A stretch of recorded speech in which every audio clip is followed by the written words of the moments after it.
I got involved with Ethan, the deaf-mute college student Lucas and I had been sponsoring. While Lucas was bringing his secretary Olivia home to sleep with her, I was entangled with Ethan in the next room. He bit his lip in restraint. Face flushed crimson. Eyes glazed with desire. Typing on his phone. He activated the text-to-speech function. Stop. Please don't touch there. The synthesized male voice blared too loudly, alerting Lucas in the adjacent room. The night Lucas hosted a banquet celebrating Ethan's patent award. I slept with the young man. Now Ethan sat weeping silently, naked torso bearing scratch marks and bite wounds from our encounter. His trembling fingers kept typing apologies that the robotic voice kept repeating, sorry, sorry, sorry. When I'd first seen him at the gala, this fair-skinned, beautiful boy with shy demeanor, I'd felt immediate attraction. We got drunk. We slept together. I remembered his name from Lucas' sponsorship files, Ethan. The most promising among all the students my husband funded.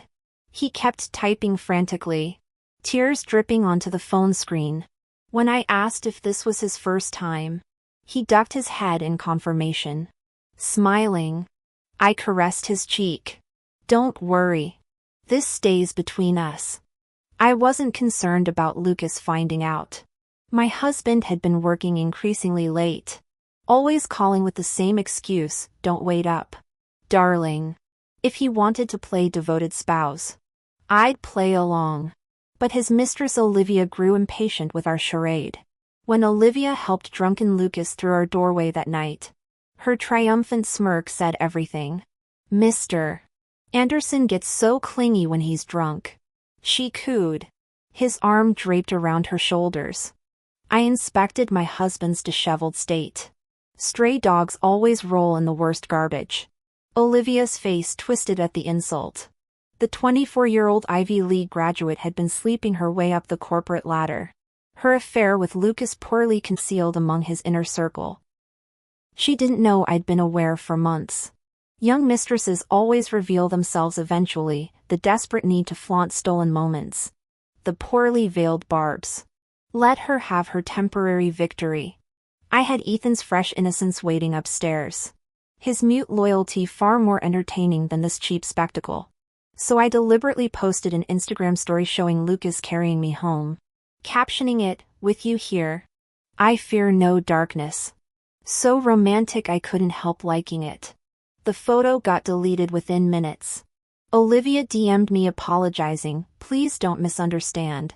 Emily. I just sprained my ankle and Lucas gave me a ride home. Since when does a sprained ankle require piggyback rides instead of cabs or hospitals? I should be furious. Yet somehow I'm not. After 12 years together, 6 dating, 6 married from nothing to this comfortable life, I should be screaming at this homewrecker. But that'd be too undignified. Frankly, I'm just bored. I replied, do visit the hospital if it worsens. She never responded. Lucas still doesn't know I'm aware of his affair. We're both playing dumb adults prioritize interests. Seeing Olivia's deliberate hickey on his neck disgusted me. I dumped his drunk ass in the bathroom. Expect me to nurse him? Dream on. Next morning, predictably, he had a cold. How could you abandon me in the bathroom? What kind of wife are you? He demanded. I blinked innocently. Sorry, honey. You know I'm terrible at caregiving. But your secretary Olivia seems capable. Why not pay her extra to handle your needs? His face twitched at her name. Are you jealous? It was just a work dinner. They were pressuring her to drink. I had to intervene. You're being paranoid. Who mentioned anything? I widened my eyes. You're getting defensive over nothing. If that's how you feel, he stormed out, slamming the door. Off to Olivia's tender mercies. No doubt.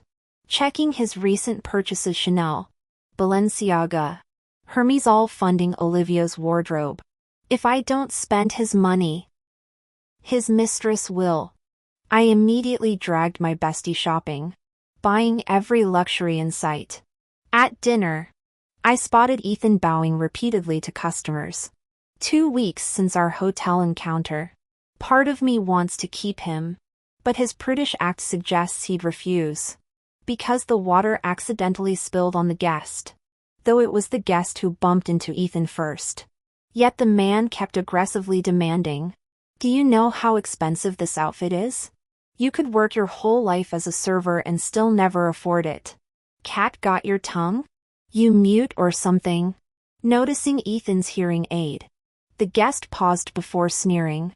Oh, a deaf mute? Get your manager here. I demand to know why this establishment hires defective trash. Ethan was working part-time here to pay tuition.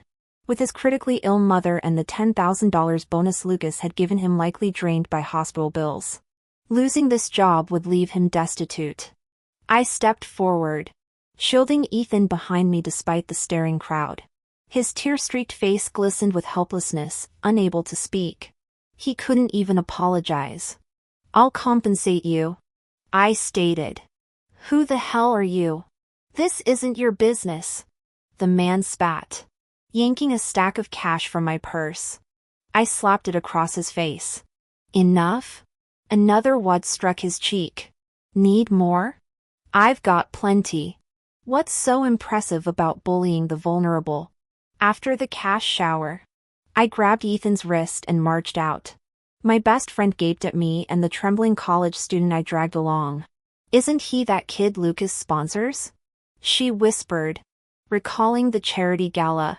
Without explanation, I paid Ethan's early dismissal fee and took him elsewhere. In a secluded corner, Ethan typed into his phone's text-to-speech app frowny face thank you. I'll write an IOU. We'll repay every cent. The robotic voice couldn't convey nuance. Yet his earnestness struck me as endearing. His avoidance of eye contact, no doubt remembering our drunken hotel encounter, only amplified his allure. How could someone be this beautiful? Now I understood why men craved innocent girls.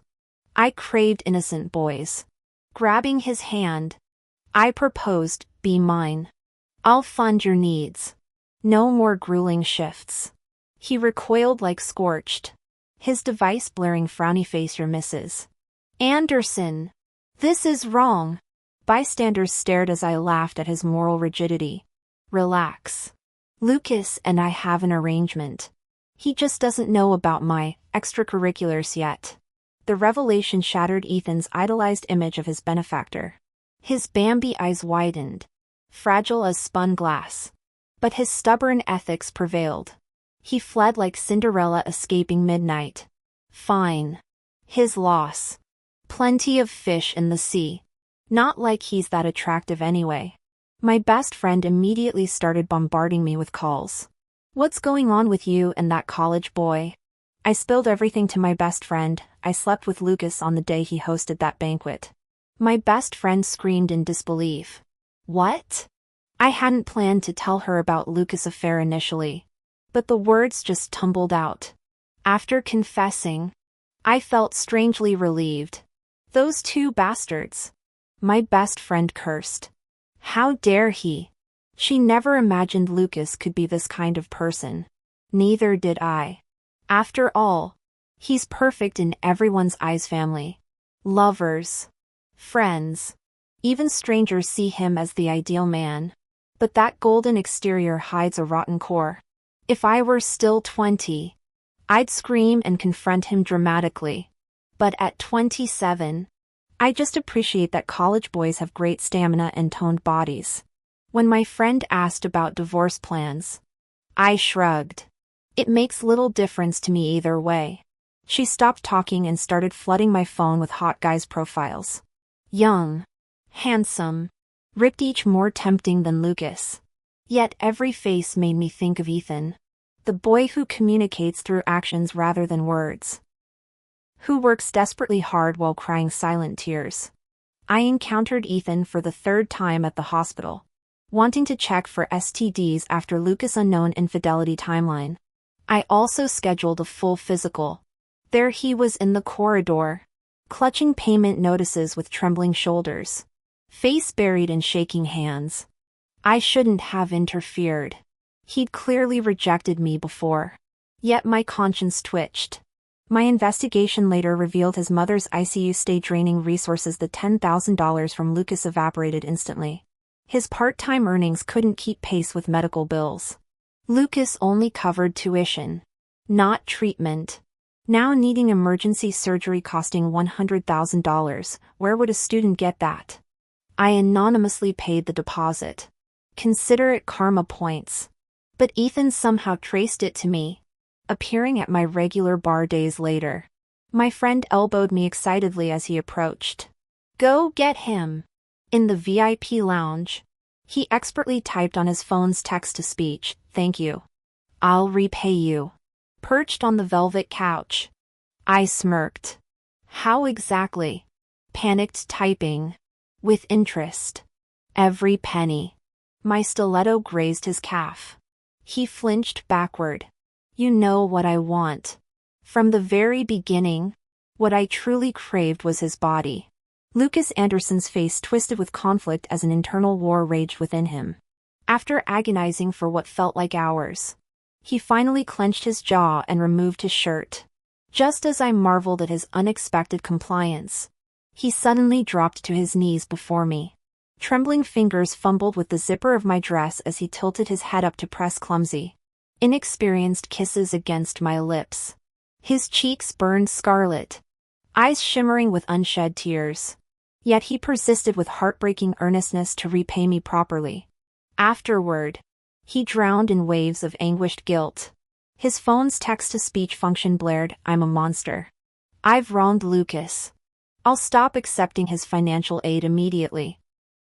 The sheer solemnity of his declaration made my heart flutter. I carted fingers through his hair, brushing my lips against his burning cheek. No need for guilt. He's been unfaithful too. Our marriage exists in name only now. Ethan froze. I snatched his phone to input my number. "If you truly want to repay me, let's make a deal. I'll cover all your mother's medical expenses. In exchange," I traced his collarbone, "you'll keep me company every weekend. Even I have needs." Lucas has become soiled, unusable. His devastating innocence made him irresistible. Desperation and my coaxing words soon melted his resistance. "No one will know," I whispered, thumb grazing his lower lip. "You're not a monster, you're my precious treasure." The poor boy nearly ripped off his hearing aid in embarrassment. After exchanging contacts, I bombarded Ethan with daily video calls. The mute art student could only nod or shake his head, which I mercilessly exploited. Teasing this blushing college boy became my new addiction, reigniting passions I'd thought long dead. So consumed was I with our secret trysts, I barely noticed Lucas hadn't returned home since our last argument. Life blossomed with delicious possibilities: an obedient lover and an absent husband. I'd just convinced Ethan to show off his abs during our nightly call when Lucas materialized in our bedroom. He embraced me in the dark, nuzzling my neck with murmured, "I love you, Emily." The stench of another woman's perfume clung to him. When his lips sought mine, I recoiled violently. "Still angry?" Lucas frowned when I shoved him away. "I'll apologize. All right? I shouldn't have snapped at you that day." I blinked with practiced innocence. "Whatever do you mean, darling? I simply thought you needed rest after working so hard." His brows knitted tighter. The realization dawned slowly: we hadn't slept together in months. Olivia's constant demands had kept him occupied until now. How peculiar that his neglected wife showed no interest. I knew Lucas still loved me. I recognized the patterns from when we'd first fallen for each other. But he'd compartmentalized romance and lust with surgical precision. Emily owned his heart while Olivia satisfied his baser appetites. A perfect arrangement, for now. A 17-year-old boy can declare his love with pure sincerity. A 27-year-old Lucas can also proclaim his devotion. But the man before me isn't the same Lucas I once knew. Suppressing the unease in my chest, I let him embrace me, his face nuzzling against the nape of my neck. "You're so good to me, babe," he murmured. The bedside lamp's glow betrayed me. He suddenly stiffened, eyes locking onto the fresh love bite. What's this? He jerked upright, jaw clenched as his fingers dug into the sheets. I casually touched the mark, remembering Ethan's gratitude after our first encounter, the boy who'd pretended reluctance only to lose control later. Mosquito bite. I lied smoothly. Our exterminator's been slacking. College boys could be adorably bashful. Without my teasing, Ethan remained as chaste as a seminary student. That Saturday, after booking a luxury hotel suite, I discovered torn black stockings in my car's backseat. Olivia's calculated oversight made my stomach churn. This was Lucas's grand romance. Without removing the evidence, I texted Ethan about rescheduling and sold the contaminated vehicle at fire sale prices. Lucas stormed home later, trembling with outrage. How could you sell our first car? We named it together. Filthy things disgust me. I replied, watching blood drain from his face. His choked "Would you discard me too?" almost amused me. Don't equate yourself with machinery, I said sweetly. Cars don't cheat. Pushing past his grasping hands, I drove to campus where Ethan stood immersed in a textbook, cheeks flushing cherry red when my horn startled him. As he slid into the passenger seat, I laced our damp palms together. My diligent scholar, I purred, savoring his nervous swallow. God. I adored fresh-faced college boys, especially blushing virgins like Ethan. The moment I saw Ethan, the anger in my heart instantly dissolved. Leaning over, I kissed him, pressing his entire body against the car window. He frantically typed on his phone, "We can't do this here, people might see." I chuckled. Relax. They can't see us. But if you don't lower your phone volume, they'll definitely hear us. Ethan ducked his head, shoulders hunched in that adorably flustered way of his. It was still early. I took him shopping, buying him new clothes and shoes. He resisted at first, but when I glared, he finally relented. We picked up nutritional supplements for his mother next. At this, Ethan's eyes widened, tears flooding his vision. He kept wiping his face while bowing repeatedly, his voiceless way of expressing overwhelming gratitude. I cupped his cheek, murmuring near his hearing aid, "If you really want to thank me, be more enthusiastic later." He turned scarlet. Before heading to the hotel, we grabbed dinner. When he sipped juice through a straw, I suddenly leaned in and captured the same straw with my lips. "Yours tastes sweeter," I purred, licking my lips. He froze, utterly dumbstruck. God, how is anyone this adorable? Around Ethan, my self-control crumbled. I stole another kiss, snapping him out of his daze. He frantically typed, "Please stop." The robotic voice blared, drawing stares from nearby tables. "Let me buy you a new phone," I groaned, massaging my temples. "This thing's ancient." He stubbornly refused. It was a gift from his mom. Impossible to argue with. But when I'd told him to be enthusiastic, Ethan took it as gospel. That night, my obedient puppy turned relentless. He ignored my pleas to slow down, only stopping when his hearing aid's low battery light blinked red. Convenient timing, I thought, suspecting mischief. Still, it was memorable. The next morning, I dropped Ethan at his university before heading home. To my shock, Lucas sat waiting on the couch, face stormy. No clue how long he'd been there. I couldn't care less if he'd fought with his latest fling. But dutiful wife mode activated anyway. "Not at work today. Honey? Who were you with yesterday?" His voice dripped ice, rubbing my stiff neck. I shrugged. "Girls' night. Ask Olivia if you don't believe me." My best friend would cover for me. He lunged to his feet, hurling photos at my face. Dozens scattered across the floor. Ethan getting into my car. Us shopping. Entering a hotel. Lucas trembled with rage. Explain this. All these photos were taken without my consent. Lucas had someone follow me. Yet I felt a strange relief.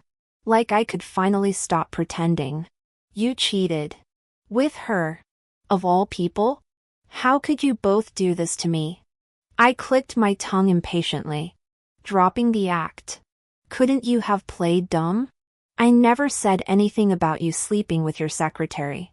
Lucas froze. His pupils dilating. He opened his mouth to explain but choked on the words. We both knew excuses wouldn't work. Selling my car had been declaration enough. If I hadn't confronted him, it meant I already had concrete proof. The car was gone. So was he. 12 years of memories got tossed into the trash with the rest. He exhaled sharply, gripping my hand like a drowning man. I messed up. But this isn't the way to punish me. Let's pretend none of this happened. I'll end things with her.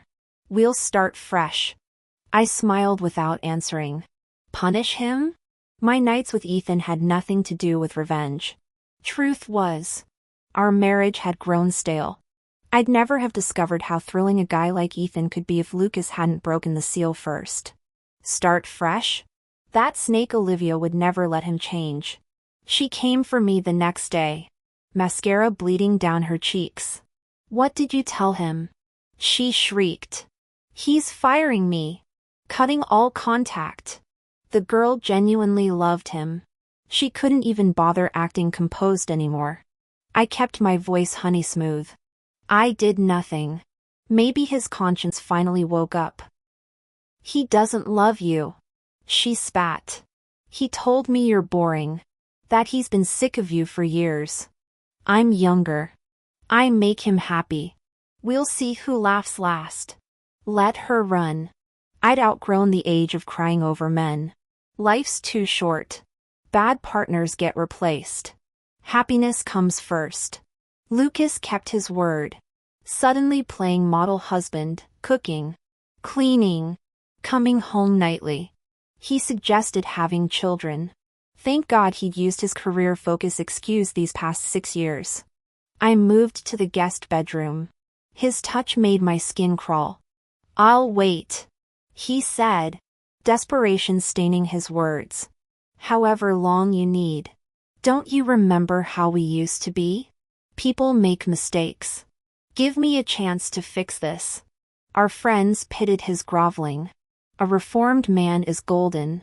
They lectured. He's trying. All men stray. At least he came home. Marriage takes compromise. That secretary seduced him. You've been together so long. Birds of a feather. No wonder he rotted surrounded by enablers. To them, every sin was my fault. Or Olivia's. Never their precious Lucas. It wasn't Lucas's fault. Since they justified infidelity so eloquently, I could now be with Ethan without guilt. But my perfect husband didn't last long. Olivia somehow lured him away again. Before leaving, Lucas hesitated. Something came up at work. Emily. I need to go. The moment he left, I called Ethan over. He arrived wearing his backpack. Those confused puppy dog eyes blinking behind his glasses. His lean frame tensed as I noticed his flushed cheeks and reddened earlobes, always so easily flustered. The white hoodie and black sweatpants did nothing to hide how his knuckles whitened from twisting his hands together. I led him to the bedroom, rising on tiptoes to loop my arms around his neck. Let's try something new today. His breath hitched when I produced the leather collar. Adorable. The fun ended abruptly when Lucas returned with Olivia. Their passionate encounter in the next room became audible through the walls. My phone buzzed with Olivia's taunt, "He'll always choose me." I'm in your bed right now. Biting my lip to stifle laughter. I switched tactics. Ethan trembled as I guided his hand to his phone. The pre-recorded audio blared, "Stop. Don't touch me there." Next door fell silent. Damn his phone's max volume. Footsteps approached. I shoved Ethan and his belongings under the bed seconds before Lucas entered. Yawning theatrically, I blinked up at him. Back already? His face paled. I thought you were out this afternoon. So you brought her here? I gestured toward the wall. Your performance was loud. Olivia appeared behind him. Lipstick smeared and blouse unbuttoned to display fresh marks. Forgive us, Emily. She sniffled. I just love him so much. Lucas stepped protectively in front of her, pinching his brow. This is my fault. I'll handle it. The way he shielded her said everything. Let him juggle two women. I'd enjoy the show. No hard feelings. I smiled. Do carry on. Remember what we talked about last time? Think back to what I said. Lucas stiffened briefly before exploding. Don't you care at all? What am I to you? You used to be my husband. Now, let's say we're roommates. Lucas let out a bitter laugh. Fine. You're really something. Don't come crying later. When he dragged Olivia away, she still managed to throw me a triumphant smile over her shoulder. I couldn't care less about their petty competition. Immediately crawling under the bed to pull Ethan out. The puppy still wore his collar. Eyes wet and red-rimmed as he knelt trembling on the floor. My heart ached when I cupped his face. Poor baby. Did they scare you? He nuzzled into my palm before typing, then what am I to you? I could only imagine how much courage this question took. He bit his lip anxiously, awaiting my answer. Holding him close, I melted. You're my favorite baby. Ethan's shy smile transformed as he suddenly lifted me onto the bed, puppy turning wolf. The nuisance is gone. Now I can have you all to myself. After that day, Ethan seemed to unlock new levels of affection. He initiated kisses, flooded my phone with messages, even sent me photos of every stray cat and dog he saw. It felt like actual dating. Lucas must have been thoroughly rattled. Staying away for a full week. Good riddance. On my birthday, I took Ethan out for a private celebration. During our candlelit dinner, he mysteriously produced a small box from his jacket. Is this my present? His blush answered before the nod. Inside sat a simple silver ring, not luxury brand, but easily costing months of wages. No wonder he'd been taking extra shifts. The implication hung heavy between us. But his real gift came next. Ethan opened his mouth, tongue moving awkwardly as strained vibrations emerged. I blew you. Those first spoken words pierced my heart. Born deaf and mute, he must have practiced endlessly for this moment. My shocked silence made him panic. Tears fell as he typed, but I'm just the other man. You'll leave me someday. Wiping his tears, I cradled my anxious puppy. I'll never abandon you. You're my beloved. Though betrayal had hardened me, I couldn't deny this felt real. Against all odds, I was falling for Ethan. The 16-year-old me who had a puppy love with Lucas Anderson. The 21-year-old me who stood by Lucas as he built his startup. The 22-year-old me who married Lucas. Never could I have imagined I'd find new love again. The puppy who'd bravely confessed his feelings burned with passion that night. After our reckless evening, I returned home the next day to find cold dishes congealing on the table. A melted ruined cake and a shattered Lucas. He'd stayed up all night, haggard eyes bloodshot as he rasped. Where were you last night? Why didn't you come home? Why didn't you answer? Were you with Ethan? I discovered my dead phone had missed his calls. Watching his meltdown with icy calm, I let him rage. He cursed Ethan viciously, that ungrateful bastard. Without me, he'd still be gutter trash. His twisted face disgusted me. When his tirade ended, I murmured, "Let's divorce." Lucas gaped like I'd gone insane. You're throwing away our marriage? I'm your husband, I'm not dead yet. Thinking of Ethan, I smiled serenely. I'm choosing what won't make me regret my life. My lawyer will send the papers. Tears streaked his face. I'll never sign. I won't let you be happy with him. I laughed. Your signature's irrelevant. After our explosive confrontation, I moved out immediately.